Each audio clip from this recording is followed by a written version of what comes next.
ప్రతిదీ ఒక చరిత్ర. ఇలా ఎన్నో ఉన్నాయి. ఎన్నో త్యాగాల ఫలితం, కేసీఆర్ దీక్ష ఫలితం, అమరుల త్యాగ ఫలితం నేటి ఈ తెలంగాణ రాష్ట్రం. మరి కేసీఆర్ గారు చాలా పట్టుదలతో ఆయన ఆమరణ దీక్ష చేసినారు. నిమ్స్లో ఆయన ఆమరణ దీక్ష చేస్తూ ఉంటే ఒకసారి దాదాపు 8 రోజులు 9 రోజులు అయింది. మనిషి బాగా క్షీణించిపోయాడు. బీపీ షుగర్ ఫ్లక్చువేషన్ అవుతా ఉంది. బీపీ బాగా ఫ్లక్చువేట్ అవుతా ఉంది.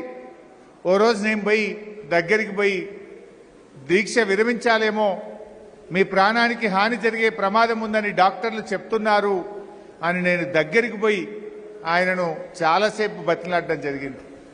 ఆయన ఒక మాట అన్నాడు, హరీష్, తెలంగాణ వచ్చేదాకా నా ప్రాణం పోదు అని నాకు ధైర్యం చెప్పిన నాయకుడు కేసీఆర్.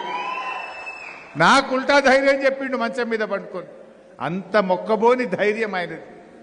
ఒకరోజు డాక్టర్లందరూ వచ్చారు, నేను అక్కడే ఉన్నా. మీ క్రియాటిన్ లెవెల్స్ పడిపోతా ఉన్నాయి, ఏ క్షణంలోనైనా మీ కిడ్నీలు ఫెయిల్ కావచ్చు, ఏ క్షణంలోనైనా మీ కిడ్నీలు పనిచేయకపోవచ్చు, మీరు డయాలసిస్ మీదకి వెళ్ళిపోతున్నారు అని డాక్టర్లు హెచ్చరించిండ్రు.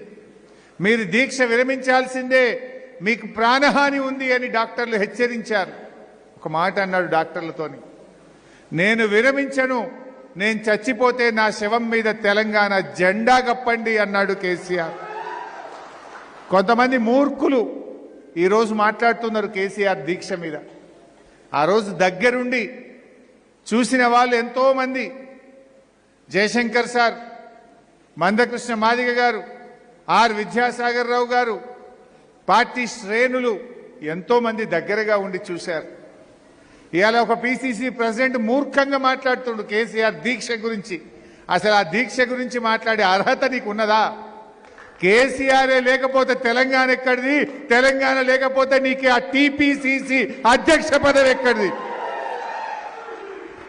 అరే, మీ పార్టీ అగ్రనాయకుడు ప్రణబ్ ముఖర్జీ రాసిన పుస్తకం చదువు, మై ప్రెసిడెన్షియల్ ఇయర్స్ అని.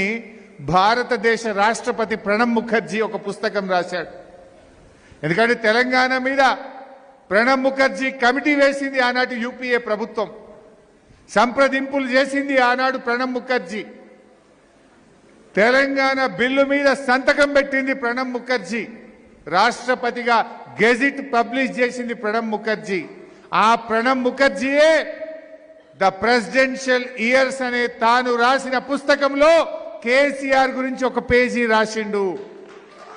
ఒక నాయకుడు కలలు గన్నడు, పోరాటం చేసిండు, తన జీవిత కాలములో తన లక్ష్యాన్ని ముద్దాడిన గొప్ప నాయకుడు కేసీఆర్ అనే మాట నేను చెప్పలే, ప్రణబ్ ముఖర్జీ గారు చెప్పిండ్రు. ఇలా అధ్యక్షుడు, ఆ పిసిసి అధ్యక్షుడు ఒకసారి ఆ పుస్తకం చదువుకొని మాట్లాడు. ఈ చిల్లర మాటలు బంద్ చేయి. కేసీఆర్ దీక్ష లేకపోతే డిసెంబర్ 9 నాడు చిదంబరం ప్రకటన చేస్తుండేనా? డిసెంబర్ 9 ప్రకటన కేసీఆర్ దీక్ష ఫలితం. యావత్ తెలంగాణ జాతి ఒక్కటై రోడ్ల మీదకి వచ్చి తెలంగాణ అగ్ని గుండంగా మారింది. గజగజలాడిపోయి ఐబీ రిపోర్ట్లతో ఆనాటి కేంద్ర ప్రభుత్వం దిగొచ్చి తెలంగాణ ఇచ్చింది తప్ప ప్రేమతో నియ్యలే. ప్రేమతో ఇచ్చిందా? కేసీఆర్ దీక్ష లేకపోతే తెలంగాణ ప్రకటన వచ్చునా? ఇలా దీక్షలు మన వంతు, కక్షలు కాంగ్రెస్ వంతు. దీక్షలు చేసింది బీఆర్ఎస్ నాయకులు. 1531 రోజులు సిద్దిపేట గడ్డ మీద నిరంతర నిరాహార దీక్ష సాగింది కదా. ఎన్ని దీక్షలు చేసినాం? పాపం మా అహ్మద్ లాంటి వాళ్ళు పండుగలు పబ్బాలు లేకుండా కొట్లాడిరు కదా. ఆ దీక్షా శిబిరానికి జస్టిస్ శ్రీకృష్ణ కమిటీ వచ్చింది. సిద్దిపేటకు ఆనాడు జస్టిస్ శ్రీకృష్ణ కమిటీ డేట్ వచ్చి 2010 ఆగస్టు 25. 2010 ఆగస్టు 25 నాడు సిద్దిపేట నిరాహార దీక్ష శిబిరానికి జస్టిస్ శ్రీకృష్ణ కమిటీ వచ్చి అందరి అభిప్రాయాలు తీసుకున్నది. అక్కడి నుంచి చిన్నగుండెవెల్లికి పోయింది. చిన్నగుండెవెల్లిలో మా శంకరక్క, మా చాలా మంది నాయకులు అద్భుతంగా ఎందుకు తెలంగాణ కావాలో బల్ల గుద్ది ఆనాడు జస్టిస్ శ్రీకృష్ణ కమిటీకి చెప్పిండ్రు మా చిన్నగుండెవెల్లి ప్రజలు. అరే, ఆ చిన్నగుండెవెల్లే కాదు, చాలా ఊర్లు చిన్నగుండెవెల్లి నుంచి సిద్దిపేట ఆర్డీఓ ఆఫీస్కు వేల మంది మార్చ్ ఫాస్ట్ మా తెలంగాణ మాకు కావాలని పాదయాత్రలు చేసిండ్రు, ధర్నాలు చేసిండ్రు. ఎన్నో గొప్ప గొప్ప త్యాగాలు, పోరాటాల ఫలితం ఇవాళ తెలంగాణ. దీక్షలు మన వంతు, ఇవాళ కుట్రలు కాంగ్రెస్ వంతు, కక్షలు. ఇవాళ ఉద్యమాలు మన వంతు, ఉత్తుత్త హామీలు కాంగ్రెస్ వంతు. మిలియన్ మార్చ్ మన వంతు, మిలియన్ల కొద్ది డబ్బులు ఢిల్లీకి మూటలు కట్టుడు కాంగ్రెస్ వంతు అయిపోయింది. రేవంత్ రెడ్డి కూడా ఇలా మాట్లాడుతుండు. అయ్యా రేవంత్ రెడ్డి, అసలు తెలంగాణ ఉద్యమంలో నీ మీద ఒక్క కేసు ఉన్నదా? ఒక్క కేసు? మా మీద వందల కొద్ది కేసులున్నాయి, 370 కేసులున్నాయి నా మీద. నీ మీద ఒక్క కేసు ఉన్నదా? నువ్వు ఒక్కనాడన్న తెలంగాణ కోసం రాజీనామా చేసినావా రేవంత్ రెడ్డి? రైలు రోకో చేసినావా నీ ముఖానికి? నువ్వు కూడా ఇవాళ తెలంగాణ ఏదో అడ్డిమారి గుడ్డి దెబ్బల ముఖ్యమంత్రి అయినావు. నువ్వు కూడా మాట్లాడతావు తెలంగాణ గురించి. ఆనాడు తెలంగాణ ఉద్యమకారుల మీద ఇదే కరీంనగర్కు పోతూ తుపాకీ పట్టుకొని బయలుదేరిన రైఫిల్ రెడ్డివి నువ్వు. తెలంగాణ ఉద్యమ చరిత్ర రాస్తే కేసీఆర్ త్యాగాల గురించి రాస్తారు, రేవంత్ రెడ్డి ద్రోహం గురించి రాయాల్సి వస్తుంది. నీదొక బ్లాక్ పేజ్. తెలంగాణ ఉద్యమ ద్రోహివి నువ్వు. మేమందరం రాజీనామాలు చేస్తే జిరాక్స్ కాగితాలు ఇచ్చి ముఖం చాటు వేసిన ద్రోహి రేవంత్ రెడ్డి. ఇవాళ ఆయనకు ఇవాళ తెలంగాణ ఉద్యమంకు ద్రోహం చేసిన ఆయన కోదండరామరెడ్డికి ముద్దయిపోయిండు.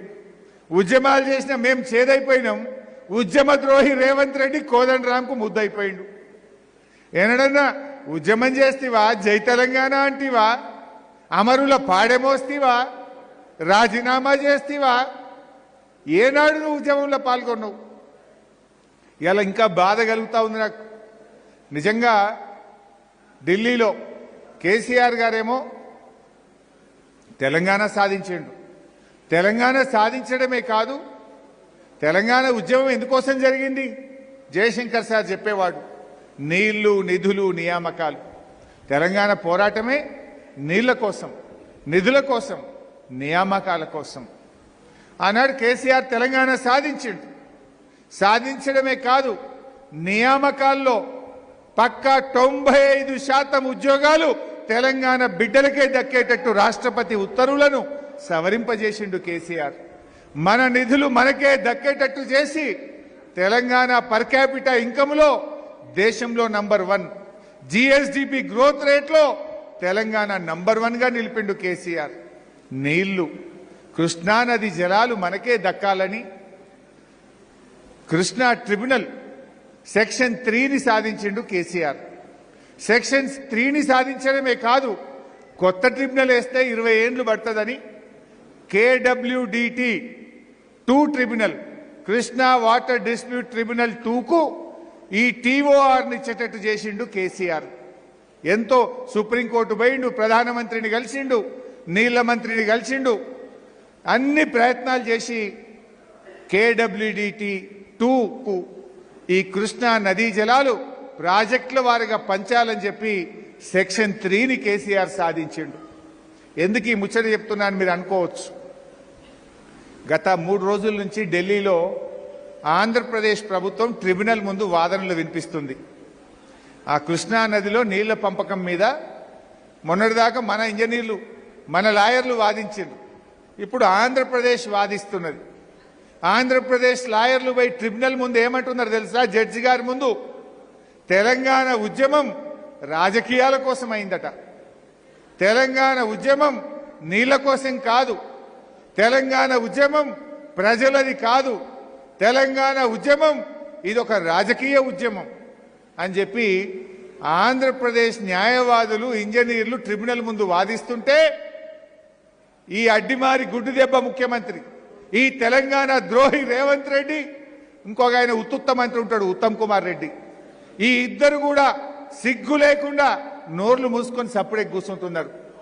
3 రోజుల నుంచి తెలంగాణ ఉద్యమాన్ని కించపరిచే విధంగా ఆంధ్రప్రదేశ్ ట్రిబ్యునల్ ముందు వాదనలు వినిపిస్తుంది. అంటే ఇవాళ అమరుల త్యాగాలు ఉత్తయ్యేనా?